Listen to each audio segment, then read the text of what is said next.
सुप्रभात मेरे प्यारे बच्चों, कैसे हैं आप? उम्मीद करता हूँ बढ़िया होंगे।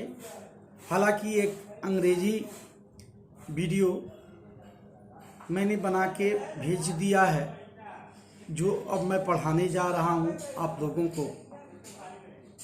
ये क्लास 11 इंग्लिश का सेकेंड लेसन है। We are not afraid to die if we can all be together. इसे लिखा है गॉर्डन कुक और एलन स्ने। तो चलिए समझते हैं। एक यात्रा की कहानी है। यात्राएं आपने भी की होगी, लेकिन कहने के लिए तो बहुत आसान है। समुद्री यात्राएं बहुत ही कठिन होती हैं। इसमें जो नरेटर है वो एक बहुत लंबी यात्रा किया है, बहुत डिफिकल्टी से गुजरा है। असल में जुलाई 1976 में जो नरेटर है गॉर्डन, उसकी पत्नी मैरी, उसका 6 साल का लड़का जोनाथन और 7 साल की लड़की सुजैन प्लाईमाउथ, ये इंग्लैंड में एक प्लेस है, वहीं से रवाना हुए विश्व भ्रमण पर। असल में 200 साल पहले कैप्टन जेम्स कुक के द्वारा एक यात्रा की गई थी और वह उसे दोहराना चाहते थे, एक रिकॉर्ड बनाना चाहते थे। और पिछले 16 सालों से कैसे यात्रा करें, सेफ यात्रा कैसे हो, हर पहलू पर ध्यान देने में लगे हुए थे। किस तरह का जहाज बनाया जाए। उनका जो बोट बना, शिप बना, उसका नाम था वेव वॉकर। इसे व्यावसायिक दृष्टि से बनाया गया था, बहुत ही मजबूत, हर स्थितियों में खरा उतरने वाला, जिसमें किसी तरह की कोई गड़बड़ी न हो। और तमाम बार इसका टेस्ट लिया गया था खराब मौसम में, कि देखें खराब मौसम में ये बढ़िया काम कर पाता है कि नहीं। और इस तरह से 1,05,000 किलोमीटर की यात्रा, जैसा कि उन्होंने प्लान किया था 3 साल में कर लेंगे। और इसका फर्स्ट जो स्टेप था वो बहुत अच्छे ढंग से गुजरा, उसमें कोई दिक्कत नहीं आई। इन्होंने 2 सहायक भी ले लिए, लैरी विजिल अमेरिका से और स्विट्जरलैंड से हर्षसेगर, क्योंकि ये दोनों एक्सपर्ट थे। और इस तरह से यात्रा करते हुए वे अफ्रीका के पश्चिमी तट से आते हुए केप टाउन पहुंचे। कुछ हफ्ते तक, फॉर द फ्यू वीक, उन्हें कुछ इनकाउंटेड स्ट्रांग गेल, झंझा जिसको बोलते हैं हम, उसका सामना करना पड़ा। हवाओं के झोंके आते रहे, लहरों के जो आकार थे वो डरावने थे। लहरें 15-15 मीटर ऊंची थी। और इस तरह से खराब मौसम होने के बावजूद भी उन्होंने क्रिसमस का त्यौहार अपना मनाया। नया साल आया, फिर भी मौसम खराब रहा। और 2 जनवरी को तो हद ही हो गई। ध्यान देंगे आप, 2 जनवरी को तो हद ही हो गई। वास्तव में लहरें बहुत ऊंची बड़ी थी, बड़ी बड़ी अनंत लहरें आती थी, हवा चीखती थी, बहुत ही भयावह दृश्य हो गया। वे वॉकर की रफ्तार कम कर दिया जाए तो एक पाल, जैसे लोग पाल डाल देते हैं ऐसे ही उस पर पाल गिराया गया। जहाज के पिछले भाग को रस्सियों से बांध दिया गया और लाइफ बोट से उसको जोड़ दिया गया। सभी लोगों ने लाइफ जैकेट भी पहन लिए क्योंकि उन्हें पता था तूफान आएगा। और करीब 6 बजे ये बर्बादी वाला तूफान दिखाई दिया। हवा बिल्कुल कम हो गई थी, नहीं के बराबर। आसमान में अंधेरा छा गया और बादलों के गड़गड़ाने की आवाज सुनाई दी और एक बहुत बड़ा विस्फोट हुआ जिससे पूरा का पूरा डेक ही हिल गया और सफेद पानी की एक दीवार जहाज के ऊपर गिर पड़ी। जहाज में पानी भर गया। नरेटर का सिर टकरा गया, शिप इधर उधर डगमगाई।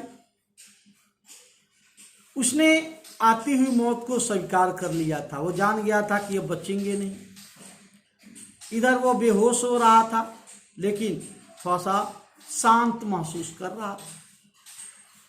उसका चेहरा जैसे ही पानी के ऊपर गया, वेव वाटर तो डूब ही रहा था। उसने लहरों पर एक चिरकुट जिसे कहते हैं ना, कपड़े, उसकी गुड़िया डेक पर फेंक दिया। बाई पसलियों में उसके क्रैकिंग आ गया था।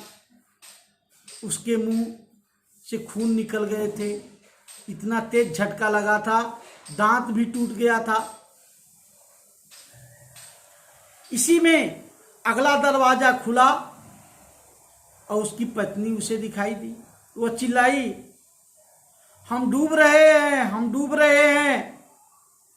ये दोनों जो क्रूमैन आए थे, एक्सपर्ट थे, लैरी और हर सेगर, ये पागलों की तरह पंप चला रहे थे, पानी निकाल रहे थे।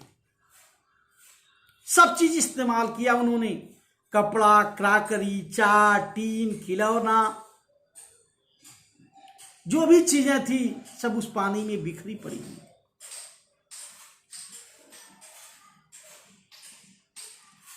किसी तरह रेंग कर ये लोग बच्चों के केबिन में आए। देखा बच्चे सुरक्षित थे। केवल जो शिव थी उसकी आंखों के ऊपर थोड़ा सा उभार आया था, वहां चोट लगा हुआ था। लेकिन नरेटर के पास ये सब देखने के लिए समय था नहीं। 3 जनवरी की सुबह, डेट आप याद रखेंगे क्योंकि ये उतना आसान स्टोरी नहीं है, इस जर्नी का डिस्क्रिप्शन है। 3 जनवरी की सुबह पंप से पानी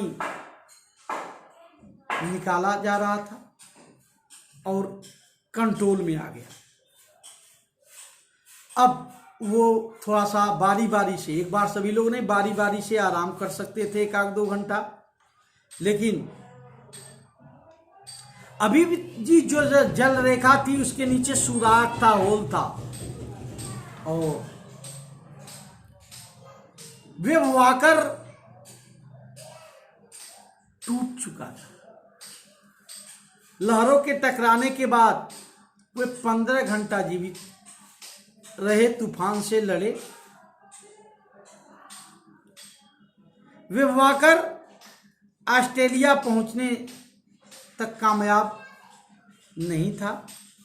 इस तरह से जो नरेटर है, सबसे पहले उसने अपना चार्ट देखा कि हम लोग कहाँ हैं, इस समय कहाँ हैं, और उसने कैलकुलेशन किया कि 2 छोटे छोटे आइलैंड पूर्व की ओर कुछ सैकड़ा मीटर की दूरी पर स्थित हैं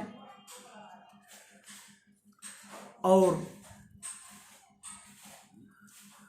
सेकेंडले एमेस्ट्राम जो फ्रांस का एक वैज्ञानिक था, उसका अड्डा बना हुआ था वहां।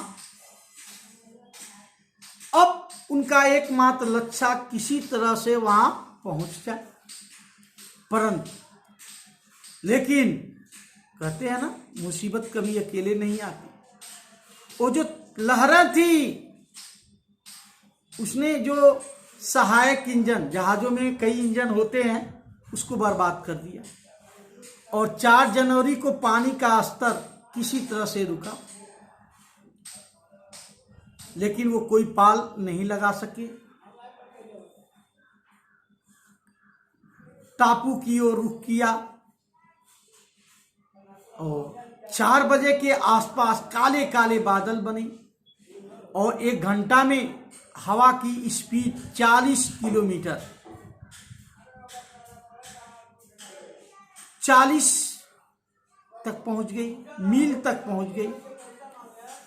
समुद्र की लहरें खूब ऊंची उठ रही थी। पूरी की पूरी रात मौसम खराब रहा। 5 जनवरी को सुबह तक हालत निराशाजनक थी। नरेटर के पास अब समय हो गया था। बच्चों को सांत्वना देने के लिए अंदर गया, लेकिन जैसे ही गया उसके लड़के जान ने पूछा, पापा पापा क्या हम मरने जा रहे हैं? उसके पिता ने उसे विश्वास दिलाने की कोशिश की कि नहीं नहीं, हम जो कर रहे हैं उसमें सफल होंगे, हम मरेंगे नहीं, हमारे जीवन बच जाएंगे। लेकिन जान ने कंटिन्यू रखा, कहा पापा हम मरने से नहीं डरते यदि हम इकट्ठे रहेंगे तो। कथाकार नरेटर चुप हो जाता है। इसीलिए इतना मार्मिक लाइन है जो इस लेसन का नाम ही पड़ गया। We are not afraid to die if we can all be together. उस शाम को मैरी, नरेटर की पत्नी, और सभी लोग एक दूसरे का हाथ पकड़ करके इकट्ठे बैठे रहे कि मौत आएगी तो हम लोग इकट्ठे मर जाएंगे। सभी लोगों ने महसूस किया कि अब अंत क्या है, निकट है, हम लोग बचेंगे नहीं। लेकिन होनी को कौन टाल सकता है। वे वाकर तूफान से बाहर आया और 6 जनवरी की सुबह हवा कम हो गई। नरेटर अपने हिसाब से दोबारा जांच किया और सोचा कि यदि हम लोग लकी हैं तो 5 बजे शाम तक टापू पर पहुंच जाएंगे। और जब वह उठा, ये कह करके सो गया, उठा तो 6 बजे थे। अंधेरा शाम का बढ़ रहा था। वह जानता था कि बस टापू पीछे छूट गया होगा। लेकिन उसका लड़का जोनाथन बहुत एक्साइटेड था, बहुत खुश था, अपने पिता को हक करना चाहता था। उसने अपने पापा से कहा क्या वह उन्हें हक कर सकता है। शिव, उसकी बहन, उसके ठीक पीछे थी। जब नरेटर ने पूछा कि आखिर क्यों, कौन सी खुशी आ गई, कहा क्योंकि आप दुनिया के सबसे अच्छे पापा हो, सबसे अच्छे कैप्टन हो। चिल्लाते हुए जोनाथन ने कहा पापा टापू पर हम लोग हैं, हम लोगों ने टापू ढूंढ लिया है। और इस तरह से नरेटर डेक पर तुरंत भागते हुए गया और देखा कि वह एम्स्टर्डम टापू पर है और रात भर के लिए वहां लंगर डाला। अगली सुबह 28 लोग उनका स्वागत करने के लिए चले आए। इस तरह से ये लेसन समाप्त होता है। कैसा लगा ये आपको वीडियो, कमेंट करके जरूर बताएं। इसकी अंग्रेजी वीडियो भी बन रखी है, मैंने पहले ही बताया था। धन्यवाद, थैंक्स।